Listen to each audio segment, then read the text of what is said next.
மேரேஜ்க்கு முன்னால ஒரு பொண்ணுக்கு அவங்க அப்பா தான் எல்லாமே. அதனால அப்பா பேரு இனிஷியலா எழுதுறோம். மேரேஜ்க்கு அப்புறம் ஹஸ்பண்ட் தான் எல்லாமே. அதனால ஹஸ்பண்ட் பேரு இனிஷியலா வைக்கிறோம். அ அப்படி பார்த்தா பசங்களுக்கும் இது பொருந்தும் தானே? பசங்களுக்கும் மேரேஜ்க்கு அப்புறம் ஒய்ஃப் தானே எல்லாமே. அப்புறம் ஏன் பசங்க சேஞ்ச் பண்ணாம பொண்ணுங்க மட்டும் சேஞ்ச் பண்ணிக்கிறீங்க? அது ஒரு பொண்ணு அவளோட ஹஸ்பண்ட்க்கு கொடுக்குற மரியாதை.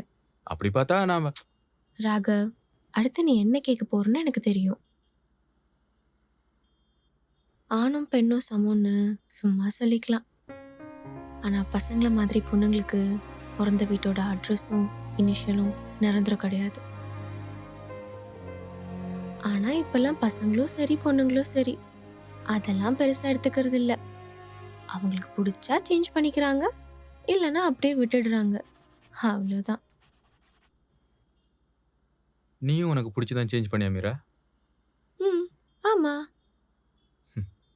அப்புறம் ஏன் மீரா உன்னோட இனிஷியல் அடிக்கும்போது ஒரு செகண்ட் யோசிச்ச? அது ம். என்னதான் ஒரு பொண்ணுக்கு கல்யாணத்துக்கு அப்புறம் ஹஸ்பண்ட் தான் எல்லாம்னு சொல்லிக்கிட்டாலும், ஒரு அப்பா பொண்ண பாத்துக்கிற மாதிரி ஹஸ்பண்ட் பாத்துக்கிறது ரொம்ப கஷ்டம் தான். சொல்லிக்கலாம், உங்க அப்பாவோட உன்ன நல்லா பாத்துப்பேன்னு. ஆனா அப்பா மாதிரி வராது.